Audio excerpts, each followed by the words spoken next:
네, 이 시간은 로마서 이야기로 먼저 개요를 살펴보겠습니다. 로마의 유대인 공동체의 본격적 형성은 BC 63년 폼페이우스 장군의 예루살렘 정복 당시 포로로 끌려온 이들이 티베르강의 서쪽에 정착하며 시작되었습니다.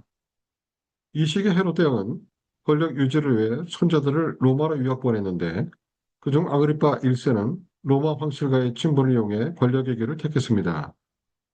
아그리파 1세는 AD 37년 칼리굴라 황제로부터 빌립 2세 영토를 물려받아 왕이 된 것을 시작으로 39년에는 갈릴리 베레아 지역을, 41년에는 클라우디우스 황제와의 인연으로 유대와 사마리아까지 통치하였습니다. 이때 기독교를 박해했고 야고보가 순교합니다. 반면 그의 형제 아리스토블로스는 복음의 가치를 선택하여 로마에 잔류했으며 아리스토블루스의 권속이라는 견고한 신학 공동체를 유지하며 로마 복음화의 핵심 거점이 되었습니다.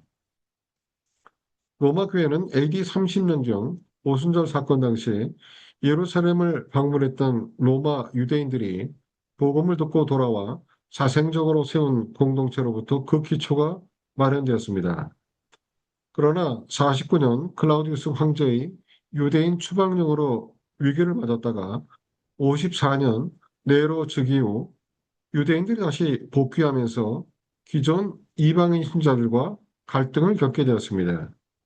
이에 57년경 3차 전도 여행을 마무리하던 바울은 고린도 외양 갱그레아에서 이들을 복음 안에서 하나로 묶고 장차 스페인 서바나 선교를 위한 베이스 캠프로 삼고자 복음의 핵심을 정리한 로마서를 기록해 보냅니다.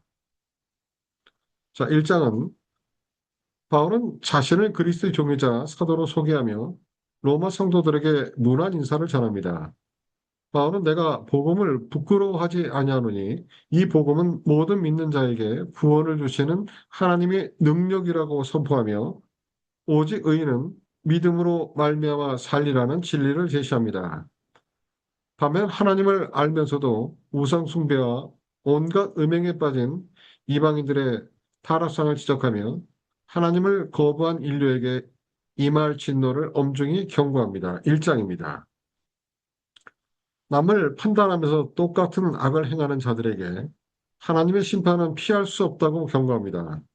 하나님은 외모가 아니라 각 사람이 행한 대로 보응하시기에 율법 없이 범죄한 이방인은 그 마음에 새겨진 양심이 증거가 되어 심판을 받고 율법을 가진 유대인은 그 법을 어김으로써 심판을 받게 된다고 설명합니다.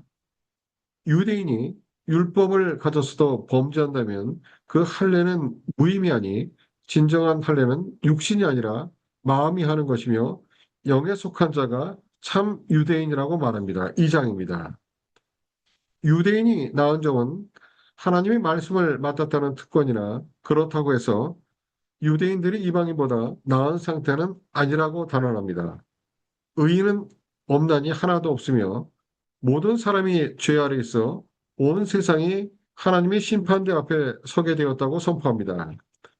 율법의 행위로는 하나님 앞에서 의롭다 함을 얻을 육체가 없으나 이제 율법 외에 하나님의 한 의가 나타났으니 곧 예수 그리스도를 믿음으로 말미암아 모든 믿는 자에게 차별 없이 주어지는 의라고 소개합니다.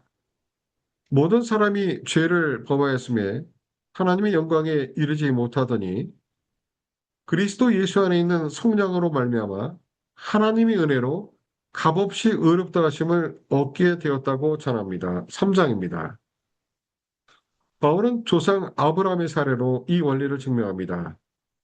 아브라함이 의롭다 함을 받은 것은 행위가 아니라 하나님을 믿음에 그것이 그에게 의로 여겨진 바 되었기 때문이라고 설명합니다. 특히 아브라함은 할례를 받기 전 이미 의롭다 함을 얻었기에 할례자와 무할례자 모두의 믿음이 조상이 되었다고 강조합니다. 아브라함 100세가 되어 자기 몸이 죽은 것 같음을 알고도 하나님의 약속을 의심치 않고 믿어 의로 여기심을 받았습니다. 이는 예수를 죽은 자 가운데서 살리신 이를 믿는 우리도 동일하게 의로 여겨질 것임을 확증한 것이라 선포합니다. 4장입니다. 믿음으로 의롭다 하심을 받은 우리는 이제 하나님과 화평을 누리며 환난 중에도 소망을 바라보며 즐거워한다고 말합니다. 우리가 아직 죄인 되었을 때 그리스도께서 우리를 위하여 죽으심으로 하나님께서 우리에 대한 자기의 사랑을 확증하셨느니라고 선포합니다. 한 사람 아담의 범죄로 죄와 사망이 들어왔으나 이제는 한 사람 예수 그리스도의 순종과 은혜를 통해 많은 사람이 생명 안에서 왕노릇하게 되었다고 강조합니다. 율법이 들어와 죄가 더한 곳에 하나님의 은혜가 더욱 넘치게 되었음을 선언합니다. 5장입니다. 은혜를 더하려고 죄 가운데 머물 수 없다고 단호히 말합니다. 세례는 그리스도의 죽으심과 합하여 장사되고 그리스도의 부활과 함께 새 생명으로 사는 것을 의미하기 때문입니다. 우리는 옛사람이 십자가에 못 박힌 것은 다시는 죄에게 종로로 타지 않기 위함이니 이제는 우리 몸을 죄에게 내주지 말고 의의 무기로 하나님께 드려야 한다고 권면합니다. 죄의 삭은 사망이요 하나님의 은사는 그리스도 예수 우리 주 안에 있는 영생이라고 선포합니다. 6장입니다. 우리는 그리스도의 몸으로 말미암아 율법에 대해 죽임을 당하여 이제 부활하신 주님께 속해 하나님을 위한 열매를 맺게 되었다고 설명합니다. 율법은 거룩하고 선하지만 내 속의 죄가 계명을 틈타 나를 속이고 죽게 만들었음을 고백합니다. 바울은 내 속, 곧 육신에 선한 것이 거하지 않아 마음으로는 하나님의 법을 즐거워하되 다른 법이 나를 죄의 법으로 사로잡는 갈등을 표현합니다. 오라 나는 곤고한 사람이로다. 이 사망의 몸에서 누가 나를 건져내랴 탄식하지만 예수 그리스도로 말미암아 승리를 주시는 하나님께 감사를 돌린다고 말합니다. 7장입니다.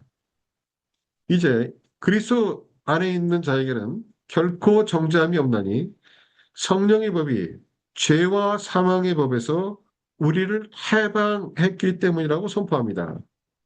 성령의 인도를 받는 자는 하나님의 아들이며 성령이 친히 우리가 하나님의 자녀인 것을 증언한다고 말합니다.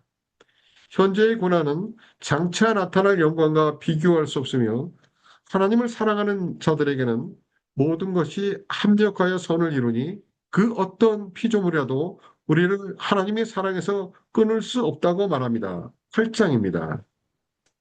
바울은 동족 이스라엘의 불신앙으로 인해 큰 고통을 느끼나 하나님의 말씀이 폐해진 것은 아니라 말합니다.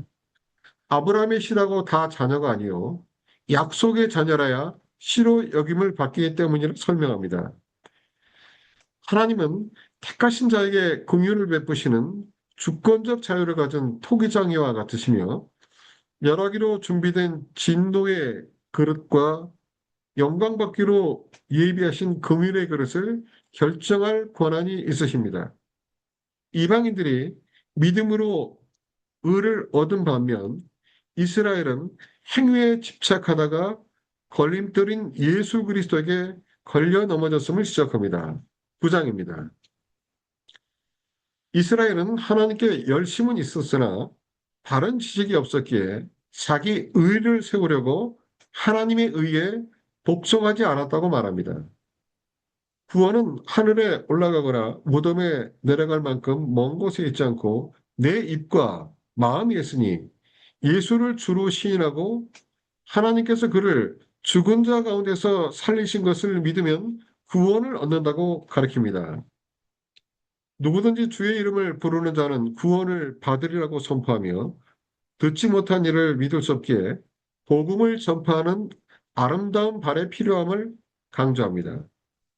하지만 이스라엘은 온종일 손을 벌리시는 하나님의 부르심에도 여전히 순종하지 않고 거역하고 있음을 지적합니다. 10장입니다. 하나님은 자기 백성을 버리지 않으셨으며 지금도 엘리야 시대처럼 은혜로 택함 받은 남은 자들이 있다고 말합니다. 이스라엘의 실적으로 구원이 이방인에게 이르렀으나 이는 다시 이스라엘을 질투하게 하여 그들을 회복시키려는 섭리라고 설명합니다.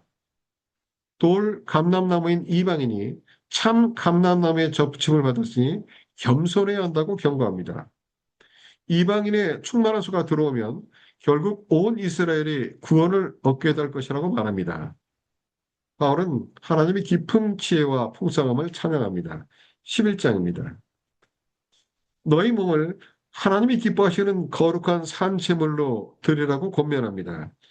이 세대를 본받지 말고 마음을 새롭게 하여 하나님의 뜻을 분별하는 영적 예배를 강조합니다. 한 몸에 많은 지체가 있으나 모든 지체가 같은 기능을 가진 것이 아니듯 각자 받은 은사대로 겸손히 믿음의 분량만큼 섬기라고 말합니다.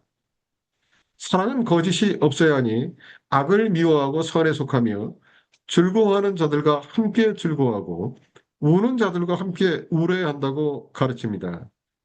공동체 안에서 각자 받은 은사대로 겸손히 섬기며 거짓 없이 행하라고 말합니다. 모든 사람과 화목하기를 힘쓰되 원수 갚는 것은 하나님께 맡기고 악에게 지지 말고 선으로 악을 이기라 당부합니다. 12장입니다. 모든 권세는 하나님이 정하신 것이니 각 사람은 위에 있는 권세들에게 복종해야 한다고 가르칩니다. 위정자는 악을 벌하고 선을 장려하는 하나님의 사역자에게 조세와 간세를 바치고 그들을 존중하며 두려워해야 한다고 말합니다. 피차 사랑의 배 외에는 아무에게도 아무 빚도 지지 말아야 하니 이웃을 사랑하는 자는 율법을 다 이루었으며 사랑은 율법의 완성이라고 강조합니다. 또한 지금은 자다가 깰 때가 되었으니 밤이 깊고 낮이 가까웠다고 말합니다. 어둠의 일을 벗고 빛의 갑옷을 입으며 방탕과 음란을 버리고 오직 주 예수 그리스도로 옷 입고 육신의 정욕을 도모하지 말아야 한다고 선포합니다. 13장입니다. 믿음이 연약한 자를 봤되 그의 의견을 비판하지 말라고 당부합니다.